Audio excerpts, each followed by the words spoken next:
Hello students, एक बार फिर स्वागत है आप सभी का अपनी यूट्यूब चैनल 1-to-1 क्लासेस पे। क्लास 12th बिजनेस स्टडीज की अगर आप तैयारी कर रहे हो बेटा, तो ये वीडियो आपके लिए काफी इंपॉर्टेंट है, क्योंकि टाइम है बिजनेस स्टडीज के प्रैक्टिकल एग्जाम और वाइवा का।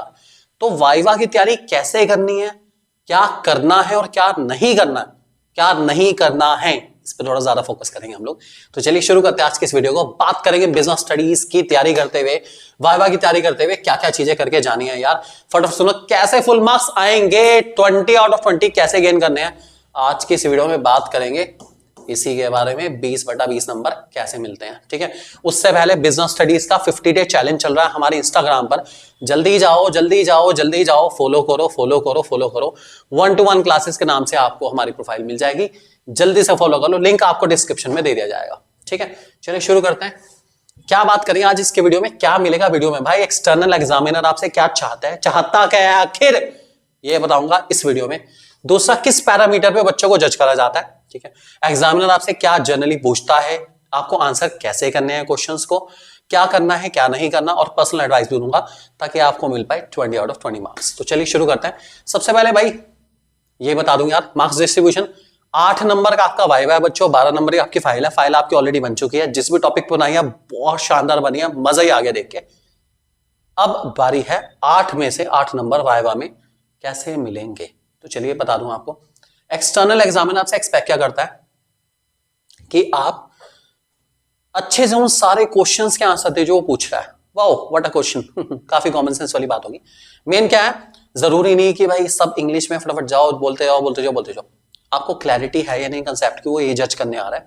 बी बाइलिंगुअल, मैं आपसे बार बार कहूंगा, जरूरी नहीं कि हर चीज को आप सोचेंगे। हाँ, आप अगर मैंने हमेशा ये देखा है, हमारे सामने बच्चे वाइवा देते हैं, बहुत बार बच्चे एक्सक्यूज करते हैं कि सर मैं हिंदी में बता दूं। हम कहते हैं कोई बात नहीं बेटा, बताओ तो सही। आप बताने वाले बनो, हिंदी में बताओ, गुजराती में बताओ, मराठी में बताओ, हमें कोई दिक्कत नहीं है। आप बताओ तो सही कि एटलीस्ट कम से कम आपको इस पर्टिकुलर टॉपिक से रिलेटेड जो मैंने पूछा वो आता है या नहीं आता है। बस यही मेन है बच्चों, ये की थीम है इसकी, और कुछ नहीं। आपके कॉन्फिडेंस को जज करेगा, यही वो पैरामीटर है जिस पे एग्जामिनर आपको जज करने वाला है, कॉन्फिडेंस।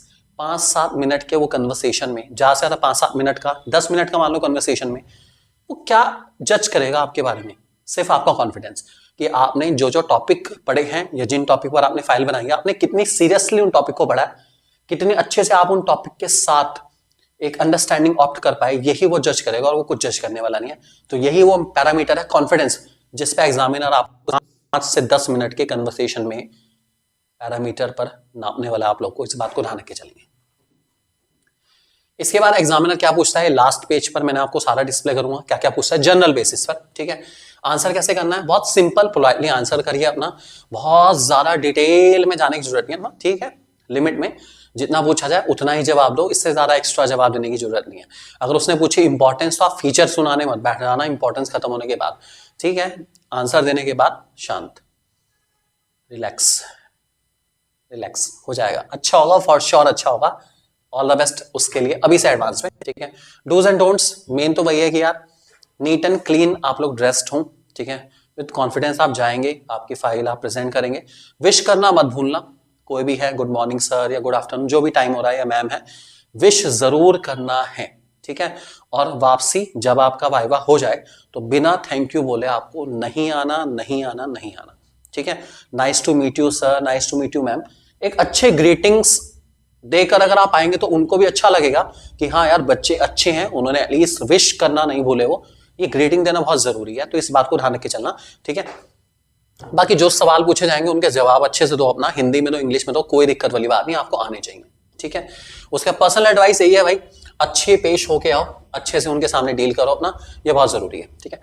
ये सारे हमारे वो टॉपिक हैं जिन पर आपके बिजनेस स्टडीज के मैक्सिमम प्रोजेक्ट होते हैं। बिजनेस एनवायरनमेंट पे काफी बच्चों का है, प्रिंसिपल मैनेजमेंट पर है, स्टॉक एक्सचेंज पर है और मार्केटिंग पर है, इन 4 टॉपिक पर है। बिजनेस एनवायरनमेंट के एलिमेंट्स में वो आपका पेप्सी एंड कोका कोला वाला चैलेंज हो गया, कोल्ड ड्रिंक का चैलेंज, उसके बाद पैकेजिंग में जो चेंज आया वो हो गया, उसके बाद वुमेन का रोल क्या क्या बढ़ता जा रहा है, मतलब सब इसी में आ जाते हैं। तो जो प्रोजेक्ट हो उससे रिलेटेड तो पूछेगा बेसिकली कि वुमेन का रोल कैसे कैसे बढ़ रहा है, एग्जाम्पल दो, तो आपको कुछ एग्जाम्पल देने पड़ेंगे। बाकी बिजनेस एनवायरनमेंट से रिलेटेड है तो इससे पर्टिकुलर क्वेश्चन वो ज्यादा पूछेगा। चलो बता देता हूँ क्या है। उससे पहले एक चीज और बता दूं भाई, बहुत जरूरी, अब तक आपने अगर हमारी ऐप डाउनलोड नहीं करी तो किसका इंतजार कर रहे हो, अभी करो, क्योंकि बहुत अमेजिंग कंटेंट आपको मिलेगा हमारी ऐप पर। तो जल्दी से ऐप डाउनलोड कर लो फटाफट। गूगल प्ले स्टोर पर 1-to-1 क्लासेस के नाम से बहुत आसानी से मिल जाएगी, और जो आईफोन यूजर्स हैं हमारे, उनको थोड़ा सा कष्ट करना पड़ेगा, उन्हें माई इंस्टीट्यूट ऐप डाउनलोड करनी है एप्पल स्टोर से, ठीक है। और हमारा ORG कोड RVYWA के थ्रू ऐप को लॉग इन करना है, फोन नंबर डालेंगे, जैसे आप डाउनलोड हो जाएगी और आपके फोन में एक्सेस भी हो जाएगी। सारा कंटेंट आप लोगों के लिए तैयार है ऐप पर, ताकि आपको हेल्प मिल पाए अपकमिंग बोर्ड एग्जाम में। बिजनेस एनवायरनमेंट, एक सबसे कॉमन क्वेश्चन जो एग्जाम में पूछता है,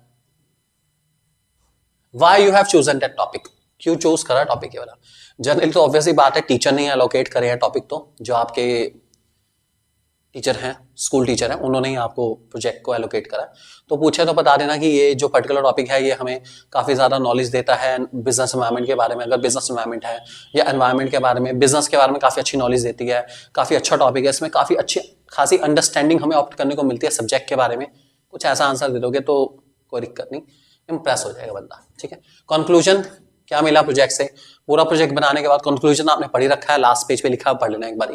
एलिमेंट्स बिजनेस एनवायरनमेंट के, अगर आपका बिजनेस एनवायरनमेंट सब्जेक्ट है, ये टॉपिक है आता है, तो एलिमेंट्स बता देना सारे के सारे, political, economical, technology, legal, social पूछता है, और इंपॉर्टेंस बोर्ड में भी काफी आते हैं दोनों टॉपिक, इनको अच्छे से याद करके जाना, ठीक है। उसके बाद प्रिंसिपल मैनेजमेंट, सिंपल है टॉपिक, बढ़िया टॉपिक है यार, और चैप्टर बड़ा सिंपल है। क्या पूछता है, एस्पिरिट डी कॉप्स के बारे में पूछ लेता है, यूनिट ऑफ कमांड और unit of direction of defence पूछ लेता है, स्टेबिलिटी ऑफ पर्सनल और डिवीजन ऑफ वर्क, ठीक है। ये कुछ ऐसे हैं जो वो ज्यादा पूछता है। बाकी 14 प्रिंसिपल अगर आपके हैं, अगर इस पे है तो 14 की 14 प्रिंसिपल याद करके जाना।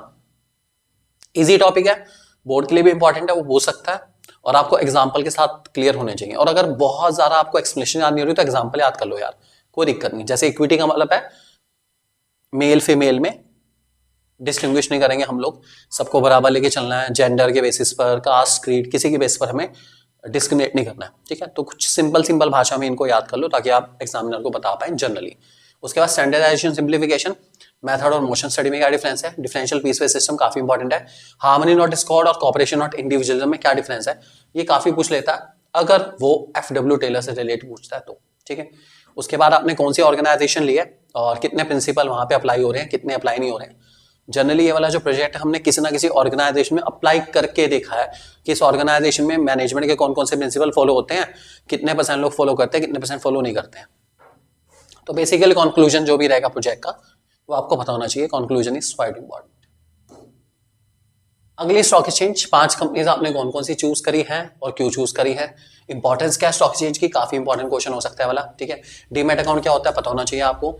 उसके बाद बुल रन क्या होता है, बियर रन क्या होता है, बुलिश बियरिश के बारे में पूछ सकता है। गवर्नमेंट पॉलिसी का इंपैक्ट क्या होता है स्टॉक एक्सचेंज पर, वॉर का इंपैक्ट क्या होता है स्टॉक एक्सचेंज पर, आजकल की स्टॉक एक्सचेंज फिलहाल मार्केट बुलिश है या बियरिश है वो बता देना, पूछ सकता है वो।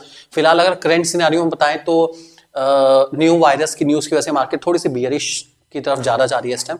और दूसरा क्या है, जो FDIs हैं, मतलब फॉरेन वाले जो हमारे इन्वेस्ट करते हैं, वो अपनी होल्डिंग बेच रहे हैं, तो पैसा लेके जा रहे हैं, इसलिए मार्केट थोड़ा थोड़ा फॉल हो रहा है। तो ये क्वेश्चन पूछ सकता है वो, आप लोगों से पता होना चाहिए कि मार्केट फिलहाल बुल रन में है, बियर रन में। तो फिलहाल मार्केट किसमें है, बियर रन में है, ध्यान रख के चलना, ठीक है। मार्केटिंग सबसे सिंपल टॉपिक यार, कौन सा प्रोडक्ट लिया, क्यों लिया, पता होना चाहिए। आपके प्रोडक्ट का USP क्या है, USP मींस आपके प्रोडक्ट में क्या ऐसा है जो किसी में नहीं है, ऐसा क्या है उसमें जो किसी और में नहीं है, तो that is called USP, unique selling proposition, ये पूछ सकता है, ठीक है। उसके बाद प्रॉफिट मार्जिन क्या प्रोडक्ट का पता होना चाहिए आप लोगों को। 4 P's मार्केटिंग के चारों आने चाहिए आप लोगों को, ठीक है। और आप अपने प्रोडक्ट को कैसे प्रमोट करेंगे ये आपको पता होना चाहिए। तो कुछ कॉमनली आस्क्ड क्वेश्चन जो कि एग्जामिनर हर बच्चे से कॉमनली पूछता है, कंज्यूमर के राइट्स, 6 के 6 राइट्स आपको बहुत अच्छे से आने चाहिए विद एग्जाम्पल, ठीक है। स्टाफिंग की प्रोसेस पूरी याद करके जाना बच्चों। रिक्रूटमेंट के मेथड कौन कौन से हैं, इंटरनल एक्सटर्नल दोनों पूछ सकता है। एक्सटर्नल के 1-2 एग्जांपल आपको आने चाहिए, इंटरनल के 2 ही हैं, दोनों अच्छे से कर लेना, ठीक है। लीडरशिप के 3 स्टाइल आपको पता होने चाहिए, ठीक है। ऑटोक्रेटिक, डेमोक्रेटिक, लेजर-फेयर, कोई भी एक पूछ सकता है, आपको क्लियर होने चाहिए, ठीक है।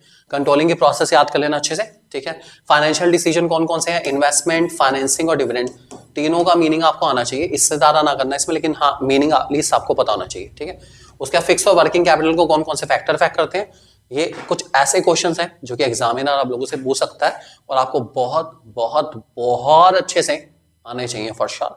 तो आई जस्ट होप इस वीडियो से आपको ये क्लियर हो गया होगा कि एग्जामिनर आपको किस किस बेसिस पे जज करेगा, कैसे कैसे आपको अच्छे मार्क्स स्कोर करने हैं, क्या क्या आपको याद करना अपने फाइल से, ये आपको पता होना चाहिए। तो अगर आपको कंटेंट अच्छा लगा हो तो वीडियो को लाइक करो, चैनल को करो सब्सक्राइब और शेयर करना बिल्कुल भी मत भूलना अपने सारे के सारे दोस्तों के साथ, ताकि आपको ऐसे ही हम लोग फ्यूचर में भी सर्व करते रहें बेस्ट से best. Thank you very much for being with us, have a nice day, take care, God bless you and all the best. पूरे अच्छे से अच्छे नंबर लेकर आना, याद से बच्चों।